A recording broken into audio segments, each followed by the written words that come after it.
से गए आज 1 साल से भी ज्यादा हो गया है और क्योंकि अभी तक पोकेमॉन वालों ने कोई जवाब नहीं दिया है कि आखिर क्या नौबत आ गई थी एश केचम को एनीमे से बाहर निकालने की, इस वजह से कई सारे लोग यूट्यूब पे आए और उन लोगों ने ज्ञान पेला। उनमें से ज्यादातर लोगों का ये कहना था कि भाई इतने सालों से ये एनीमे चल रहा है, 25 साल हो गए हैं, कभी ना कभी तो इसे खत्म होना ही था। तो वहीं दूसरी ओर लोग ये कहते हैं कि इस एनीमे को एक फ्रेश स्टार्ट देने के लिए एक नई प्रोटैगनिस्ट लेके आए हैं, एक नई स्टोरी लेके आए हैं ताकि नई ऑडियंस जुड़ सके पोकेमॉन के साथ। तो देखो मैं अभी से ही कह देता हूँ कि ये दोनों ही रीजंस गलत हैं, क्योंकि अगर ऐसा होता तो पोकेमॉन कंपनी वाले सच में ऐश की जर्नी को खत्म कर देते, लेकिन ऐसा नहीं हुआ है। सबको यही लग रहा था कि आखिरी 11 एपिसोड में वो पोकेमॉन मास्टर बन जाएगा, लेकिन ऐसा कुछ भी नहीं हुआ। उसकी जर्नी तो अभी भी जारी है, लेकिन वो जो कैमरामैन है ना, वो आईपीएल के कैमरामैन की ही तरह हरामी है और वो कहीं और फोकस कर रहा है। और रही बात फ्रेश स्टार्ट की, तो देखो हर जनरेशन में नया रीजन, नए पोकेमॉन्स, नए कैरेक्टर्स आते हैं, सब कुछ नया ही तो होता है। ये शायद से एक ही ऐसा एनिमे है जिसको तुम किसी भी जनरेशन से देखना शुरू कर सकते हो। मैं खुद की भी बात करूं तो देखो मैंने पोकेमॉन सन एंड मून नहीं देखा, लेकिन पोकेमॉन जर्नीज के कई सारे एपिसोड्स देख लिए हैं और उसमें मुझे बहुत मजा आया, कोई प्रॉब्लम नहीं हुई। बस कभी कभार कुछ कैरेक्टर्स के कैमियो आ जाते हैं एक आध एपिसोड में, तब थोड़ा कंफ्यूजन होता है, लेकिन इतनी छोटी सी बात के लिए वो इतने फेमस कैरेक्टर को बाहर नहीं फेंक सकते। अच्छा, कुछ लोगों का ये कहना है कि भाई पोकेमॉन की स्टोरी रिपीटेटिव हो गई, यानी कि ऐश हर बार एक नए रीजन में जाता था, 8 जिम्स को चैलेंज करता था और फिर लीग में जाके वो हार जाता था। तो देखो भाई ये ट्रेंड सिर्फ कालोस रीजन तक ही था, क्योंकि उसके बाद पोकेमॉन कंपनी ने इसे पूरी तरीके से बदल दिया था। अगर मैं गलत नहीं हूँ तो फिर सन एंड मून यानी कि अलोला रीजन में कोई जिम्स है ही नहीं, वहाँ पे शायद ऐश ने एक पोकेमॉन एकेडमी को ज्वाइन किया था। और पोकेमॉन जर्नीज में तो हम सबको पता है कि वहाँ पे तो वर्ल्ड कोरोनेशन सीरीज चल रही थी, तो यहाँ पे भी कुछ भी रिपीट नहीं हो रहा था। सिर्फ एक ऐसी चीज है जो पिछले कई सालों से रिपीट होती आ रही है, और वो है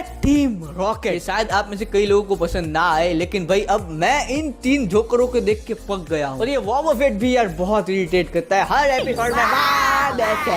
बंद करो यार। पोकेमॉन होराइजन्स में सिर्फ एक अच्छी चीज है और वो ये कि उसमें टीम रॉकेट नहीं है, बस। पर भाइयों अब तक जितने भी रीजंस आपने सुने वो तो फिर भी थोड़ी सेंस बनाते हैं, ठीक है, लेकिन कुछ इंग्लिश यूट्यूबर्स ने तो ऐसे रीजन दिए जिन्हें सुन के मैंने लिटरली अपना सर पकड़ लिया। उनका ये कहना था कि लीको ऐश से बेहतर है। क्या बोला तूने? उनका ये मानना है कि लीको में ऐश से ज्यादा पोटेंशियल है, लीको ऐश से ज्यादा स्मार्ट है, वो स्कूल भी जाती है, वो ऑनलाइन लेक्चर्स भी अटेंड करती है। दूसरी तरफ ऐश पढ़ाई में इतना होशियार नहीं है, वो हम सबको पता है। और तो और लोगों की फीलिंग्स समझने में लीको ऐश से बेहतर है। हाँ ये बात सच है, क्योंकि ना ही ऐश मिस्टी की फीलिंग्स को समझ पाया था और ना ही सरीना की, और तो और गो की फीलिंग्स को भी वो नहीं समझ पाया था, लेकिन उसके बारे में किसी और वीडियो में बात करेंगे। पर इन सब चीजों से कोई फर्क नहीं पड़ता, क्योंकि पोकेमॉन कोई रोम कॉम एनीमे थोड़ी है। जो लोग ये कहते हैं कि लीको ऐश से ज्यादा स्मार्ट है इस वजह से वो ऐश से बेहतर है, उन्होंने ये पूरा एनीमे देखा ही नहीं है। क्योंकि हमें पता है कि कई सारे ट्रेनर्स ऐसे आए थे जो ऐश से ज्यादा स्मार्ट थे, वो अपने आप को उससे ज्यादा काबिल समझते थे,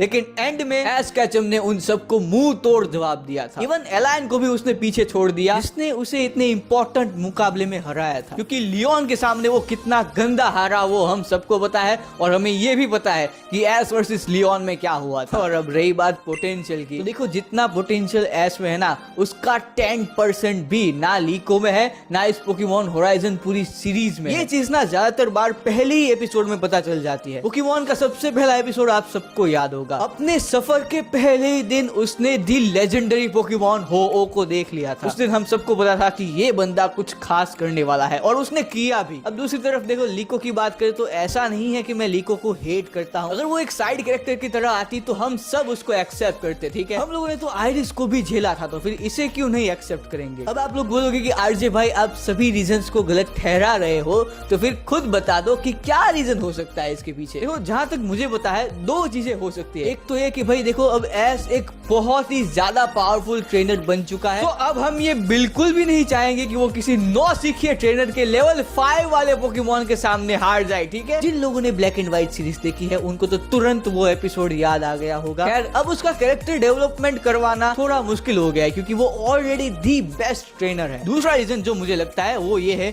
कि शायद ये जो पूरा पोकेमॉन होराइजन प्रोजेक्ट है ना, वो सिर्फ एक एक्सपेरिमेंट है। क्योंकि अगर ऐसा ना होता तो फिर वो लोग ऐश की जर्नी को थोड़ी बेहतर तरीके से एंड करते, वो उसे पोकेमॉन मास्टर बना देते, उसकी एज बढ़ा देते, और शायद ये भी कह सकते थे कि लीको ऐश की बेटी है। आप लोग खुद ही सोचो ना कि अगर लीको को इस तरीके से इंट्रोड्यूस करवाया होता कि ये देखो ये रही हमारी नई प्रोटैगनिस्ट जिसके माँ बाप है सरीना और एश। तो शायद सब लोग उसे मेन कैरेक्टर की तरह एक्सेप्ट कर लेते, लेकिन उन्होंने ऐसा नहीं किया। वो ये एक रिस्क ले रहे हैं कि अगर चलता है तो ठीक है, वरना एश को वापस ले आएंगे। अच्छा, ये बात सुन के काफी सारे लोग खुश हो गए होंगे। अब हमें पता है हमें क्या करना है, हम होराइजन्स देखेंगे ही नहीं, हम सपोर्ट ही नहीं करेंगे ताकि हमारा एश वापस आ सके। तो देखो भाई, अगर आप जापान में हो तो ठीक है, लेकिन इंडिया में हो तो फिर प्लीज इस आइडिया को अपने दिमाग से निकाल देना। देखो, इंडिया में हम इस होराइजन्स को सपोर्ट करे ना करे, उससे घंटा कोई फर्क नहीं पड़ने वाला, उल्टा हमें ही नुकसान होगा, क्योंकि अभी तक पोकेमॉन सन एंड मून नहीं आया है और वो एक काफी अच्छी सीरीज है जिसे मैं देखना चाहता हूँ जल्द से जल्द, लेकिन हिंदी में। तो अगर आप लोग भी वो सीरीज देखना चाहते हो तो फिर इस सीरीज को तो सपोर्ट करना पड़ेगा। ऐसा फोर्स नहीं कर रहा हूँ आप लोग को, लेकिन एक ट्राई तो हम दे ही सकते हैं इस एनिमे को। और वैसे भी मुझे नहीं लगता कि लीको अगले 25 साल तक इस एनिमे की मेन कैरेक्टर बनी रहेगी। एश केचम की बात अलग है यार, उसने 25 सालों से इस फ्रेंचाइज को अपने कंधों पे रखा था और आगे भी रखेगा अगर वो वापस आया तो। और सच बता रहा हूँ गाइस, अगर ये बंदा वापस आया ना तो वो एनिमे की हिस्ट्री का सबसे बड़ा कमबैक होगा। पोकेमॉन से रिलेटेड ऐसी अमेजिंग वीडियोस के लिए चैनल को सब्सक्राइब करना तो बनता है यार। और अगर आप भी मेरी तरह एश केचम के एक बड़े फैन हो तो फिर वीडियो को लाइक कर देना। अगर आपका कोई दोस्त पोकेमॉन देखता है तो प्लीज उसे ये वीडियो शेयर करना। चलता हूँ गाइस, मिलूंगा अगले वीडियो के अंदर।